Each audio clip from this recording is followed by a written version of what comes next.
But you're right about something that I think people don't understand, and that is that for those who want to move up the ladder within their company, within their organization, you know, or even in their community, or in their community, their church, everything, everywhere, that skill of communication is probably the most critical skill, because if you aren't, we assume you're good at your job, but you have to be able to articulate it. You have to be able to connect with people. You have to be able to inspire people.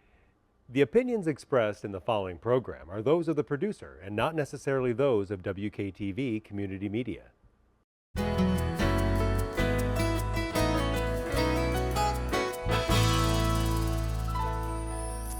Hello, West Michigan. This is Grand Tap Media Business TV. My name is Pamela Keim, your host.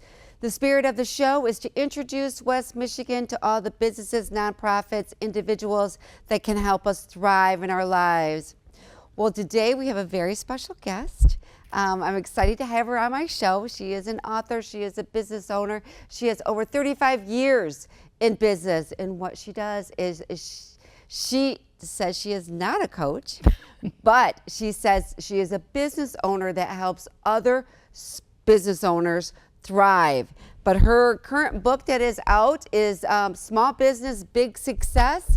And we're happy to have her on the show today. She's going to give us little tidbits of how some small businesses can start to thrive, and some other things are going on, some speaking gigs she is speaking at, so people can learn about it, but you might already know her. I want to welcome the author from Small Business, Big Success, and this is Cynthia Kay. Welcome to the show. Oh, thank you for the invite. What a pleasure. All right, I had to do that, you know, and breathe and think that I looked okay on TV. You know how this goes, being a TV person yourself, right?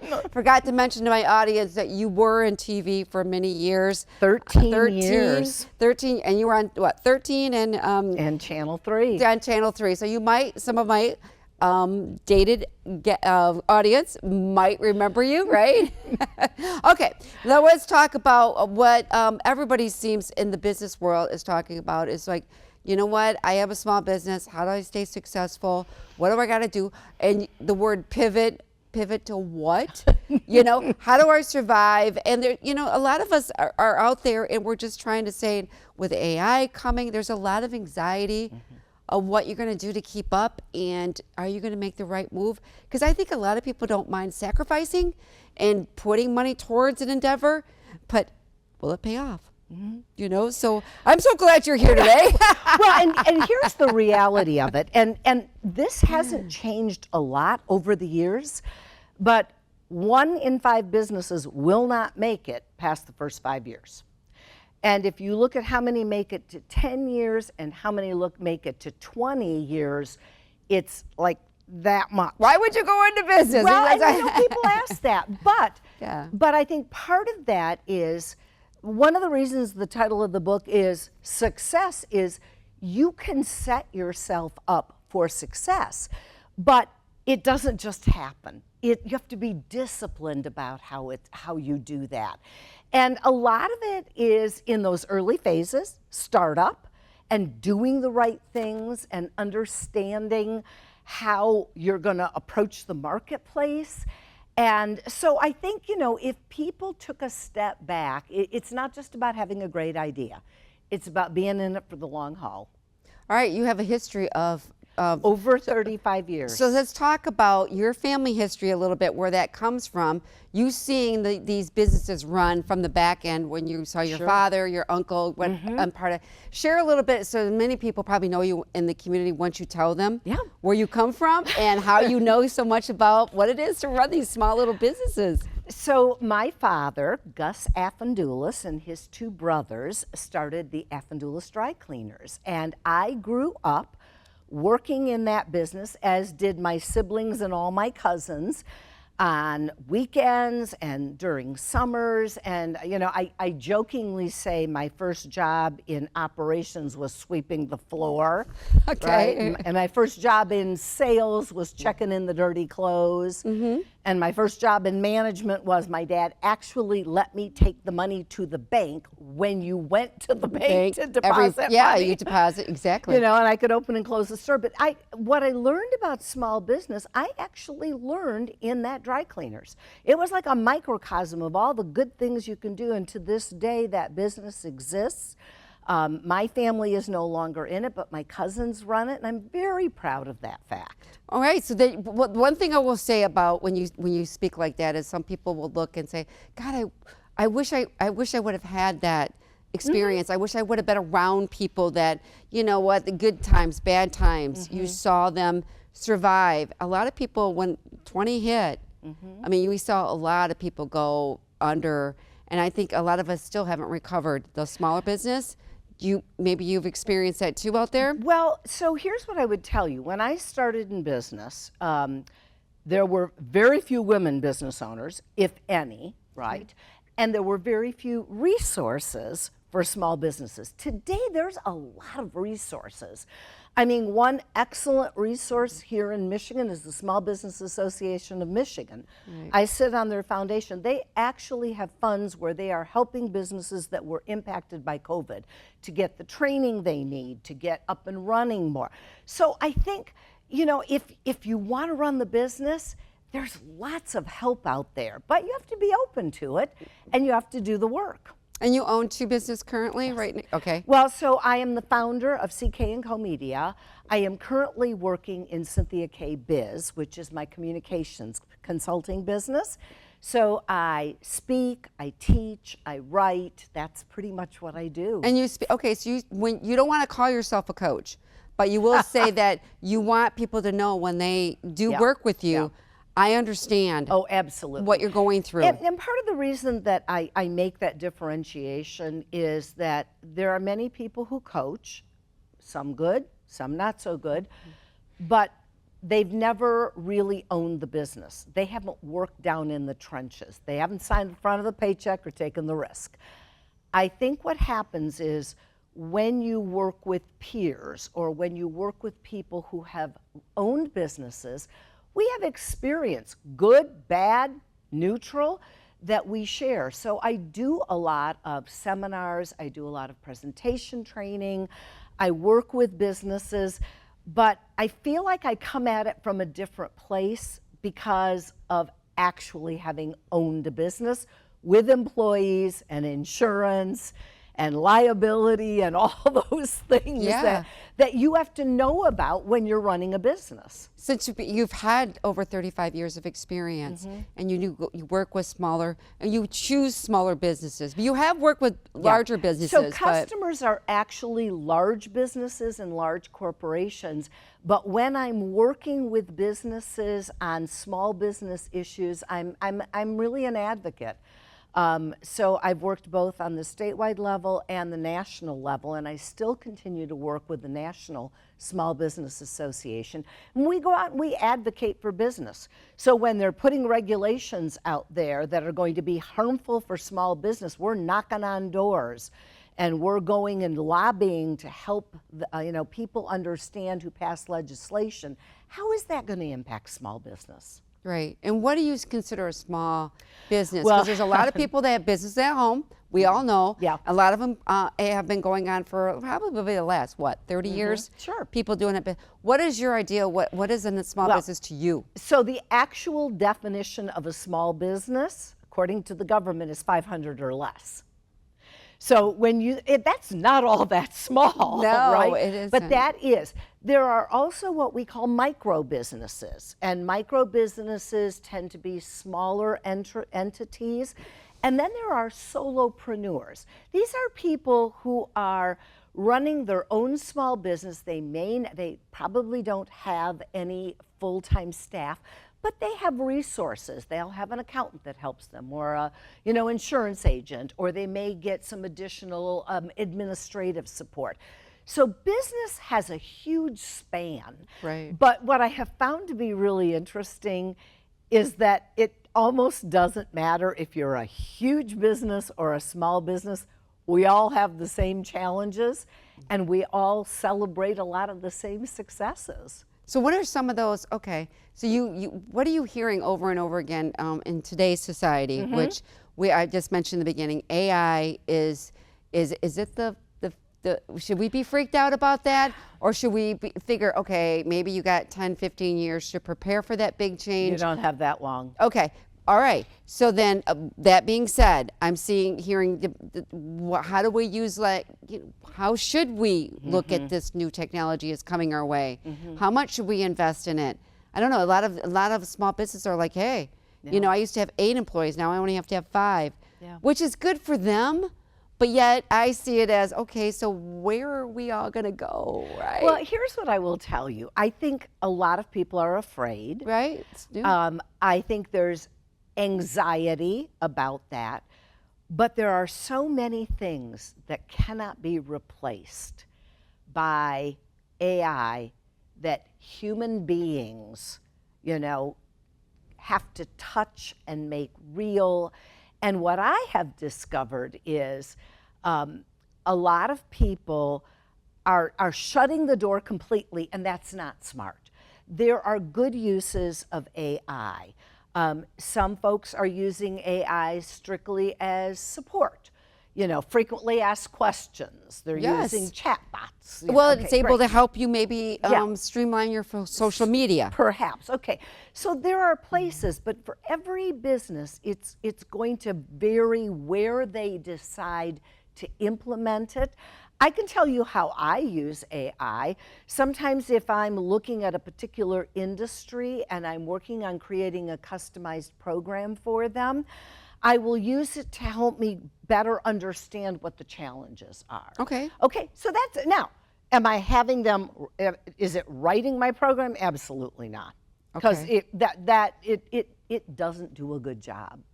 But there are places, and I think we have to remember that it's not going away. I have also seen something really interesting. The call for my presentation training and my business communication training has actually increased, because what's happened is we have this entire generation of people who are so into technology that they're having a hard time having a conversation. You can't believe it. And they're having, but shame on us that we have not made sure that people have those skills. And I work for a number of companies within Michigan and outside of Michigan, where I will go in and I will help them with business communication. What's appropriate? How do you talk to different audiences? How do you speak differently to your boss than to a customer? Correct. I mean, these are all things that people still have to learn. So, I did mention when we were talking before the interview, I met in Toastmasters. Yes. And that thank you for the books I'm going to be passing out at our conference coming up. All right, I totally get that. I just said, you know what, if you can get down with your communications, right? Let's just say you start with that, and then you get a coach and maybe get somebody to help you how to better communicate. You are going to be promoted so fast because people just cannot. They don't know how. And where did this? You were shocked that I'm like. I go. Can he say anything, or can he say anything kind? Well, and I think some of that is that people have become maybe a little socially awkward. We've relied on technology. And it's interesting that I think today people sometimes hesitate to pick up the phone. Yeah. But there's so much that gets missed in a text or an email. So I spend a lot of time working with people on communication. And the funny part of it is that when their communication improves at work, it improves at home. It does. And the skills are transferable. But you're right about something that I think people don't understand, and that is that for those who want to move up the ladder within their company, within their organization, or even in their community. Or in their community. Their church, everything. Everywhere. That skill of communication is probably the most critical skill, because if you aren't, we assume you're good at your job. but you have to be able to articulate it. You have to be able to connect with people. You have to be able to inspire people. And that doesn't just happen. Exactly. That's learned. And communication, it's not like I'm never going to be in the, a basketball champion, but communication skills, even if you're an introvert, you can learn it, and you can learn how to connect with people and pick up cues. And that, I can't tell you enough where I've seen that people just change their whole opportunities in the future by changing their communication skills. All right, let's talk about your book. Okay, let's talk about the book. All right, so who is this book? This is for small business? Is it for owners? Is it like the actually, top? It actually applies across the board. So there's 4 key areas. There's a lot of books that teach you, how to make your operation be better, or how to market. So what I've done is I've taken a really holistic approach to looking at this, and I've talked about success in 4 different areas. So there's success at startup. And even if you have a mature business, you're always starting something new. So you kind of have to go back to that startup. And I talk about what do you have to do to be successful there. Then I talk about success at operations. And that really is for the business owner, but it's also for managers, it's also for people who are working in the business. What are some of the things that you can do to become operationally efficient? And I will tell you, I have learned from my global Fortune 100 customers that a lot of what they do, we as small businesses need to be doing. And it's not that hard. We just have to apply the principles. Okay. And then there's success at what I call growth. And growth is, you can grow as much or as little as you want. Growth is a choice. You can run a lifestyle business and be completely successful, or you can grow a business that you want to consistently move into a second stage business or beyond, and so that you have something that you'll be able to sell. Well, people, aren't they worried about growth because they feel like they can't manage? They're already overwhelmed right now. Yeah. The growth, and I see that a lot where people are like, I'm not ready. I'm not ready to go down and grow my company right now because they see the cost of more staff, and you become more invested, and HR, and it gets bigger, and they're just and sometimes they're too close to projects to allow people to bring them. What do you see most? Well, like when you're talking to people, right? You go to all these conferences, right? What are people asking you? You're like, I'm seeing the same question being kind of asked. Well, so the first thing is when someone says to me, I'm happy where I am, what I like to say to them is, then you may not be where you are for very long, because there's somebody coming along behind you that's going to leapfrog over you. So you consistently have to be considering growth. It can be measured growth. It doesn't have to be, significant growth, but you always have to be looking at adding new customers, because the market is changing. Yeah. The business is changing. Your offering is going to change. So you have to change with the times. So growth is not an option. How you do it, there you have options. Should you always be thinking yourself could sell? You could be selling. Well, should you, when you mentioned that in one of your interviews, I heard you said something about you should be, even before you start the business, you should be thinking about an exit. Exit plan. Is Yes. that the? And what's scary to me is when I've looked at surveys, many business owners never think about an exit. I say think about it when you open the doors, because if you know how you want to grow, then you'll know what you need to do. So let's say you open the doors and you think, I want to grow this business and sell it in 5 years. You're going to operate that business differently than if you're going to be in it for the long haul. It's a different kind of operation. And you also will know if you're thinking about an exit, and maybe it's a family member that's got, well, then you have to think about bringing that person in, getting them trained up, having them become part of the organization. That's why having that exit, and it doesn't mean it won't change. Oh yeah, it won't change. And right now, change. Currently, there's going to be a lot of transfer of small business. We might even lose a lot of small businesses because nobody wanting to buy the business. Are you hearing that? They're saying there's a lot of companies. It depends on the business, and it also depends on the industry, because there are industries that are very hot right now, and there will always be buyers. There are also industries that are just part of, the fabric of the economy.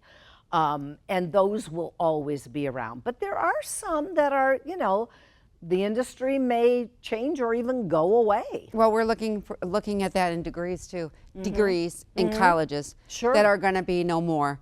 And that's, it gives us a little bit, I'm sorry to say, it gives me a little anxiety. We're so used to things have been going cha-ching, cha-ching for the last 100 years. 100, and now it's all changing up. All right. So now. Last one, success at stepping out.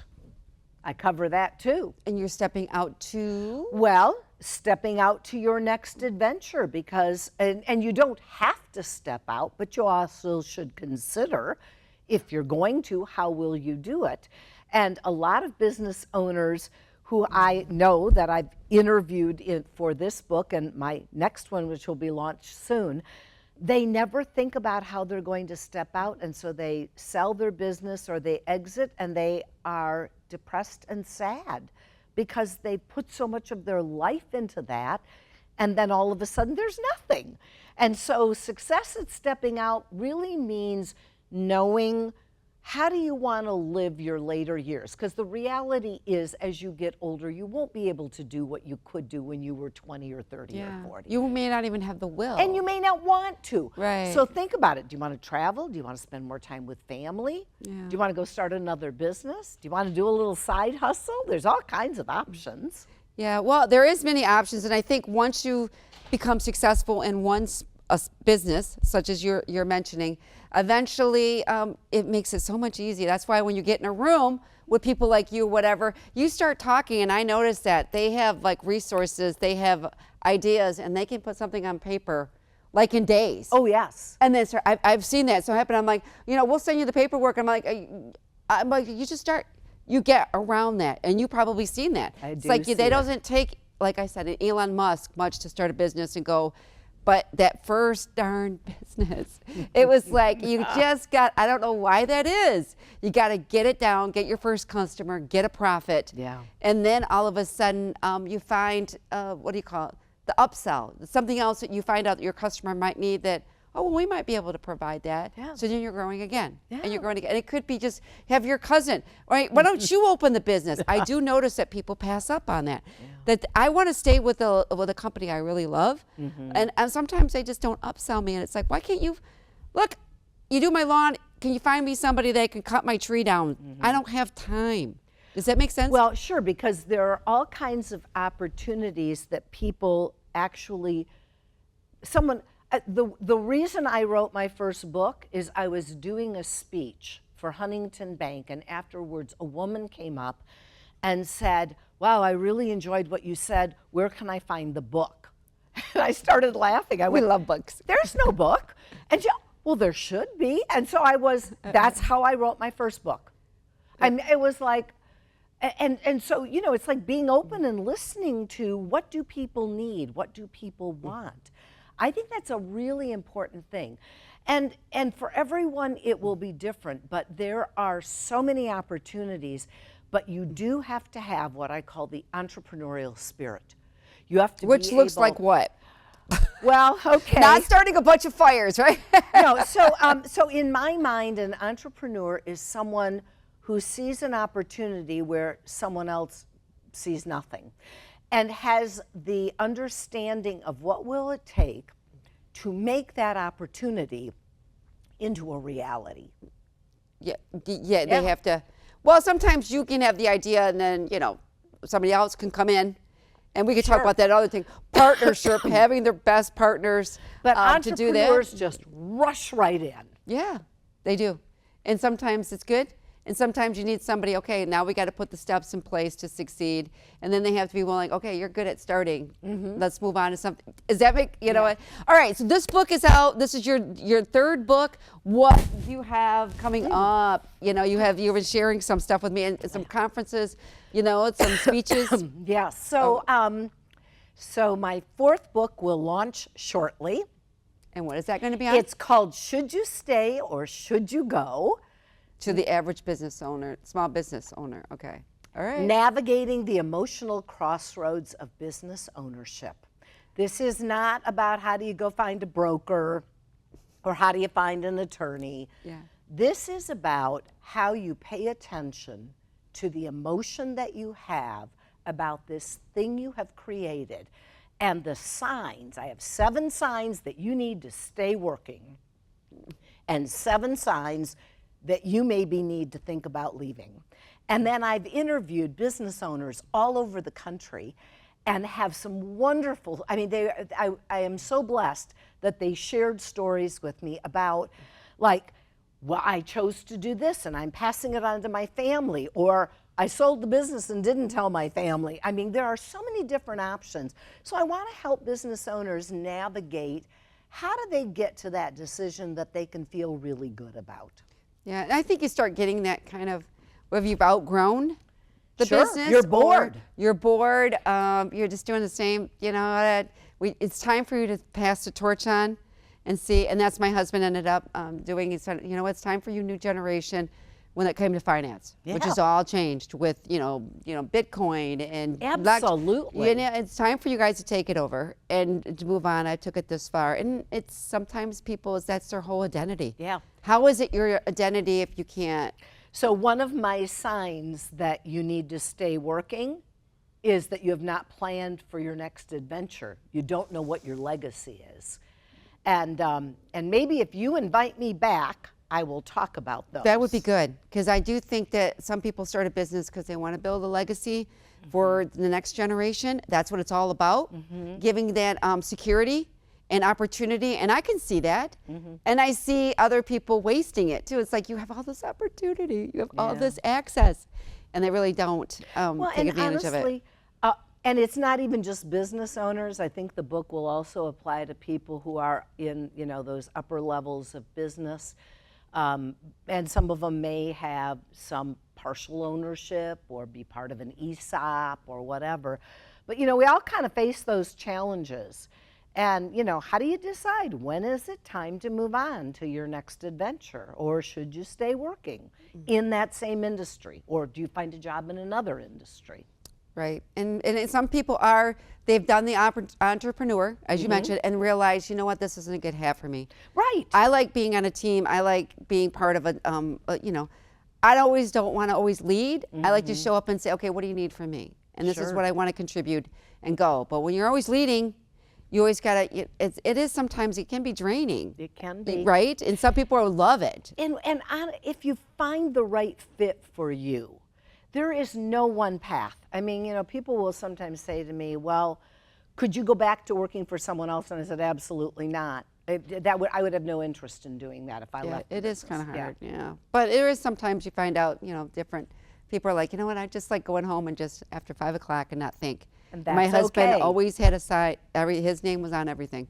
You know, all right. So this is for your average, your small businesses that want to see some big success. Absolutely. And you said you were going to come back. I will if you invite me. I definitely will. Now, how can they reach you to learn more about Cynthia Kay and some of the opportunities that your trainings, speaking age? And actually, the best way, honestly, is to connect with me on LinkedIn. Yeah, that's the easiest way, or CynthiaKayBiz.com. That one. But you have anything coming up in West Michigan? Well, I actually have quite a few things, but I'm teaching for a number of different companies. So it's mostly with different organizations, but I do have a fair number of things out of the state that I'm doing. So we'll just have to find me more opportunities. Yes, as well. So I can and you're going to stay have home. to come back in and talk about this, because I think this is going to be continuously success, which is now one of the, what as you said, it was on the. We're really pleased. One of the top 20 best business mind books of 2025. So I'm very proud of that. I would be very proud of that too. I am. Thank and we you. are so grateful for your little tidbits and some knowledge and what you have coming up to share with us in West Michigan. you. So we want to thank Cynthia Kay for being here Thanks today. so We'll have you much. back. Yeah. All right. So this is Pamela Keim from Grand Tap Media. We will catch you next time. Take care, everyone.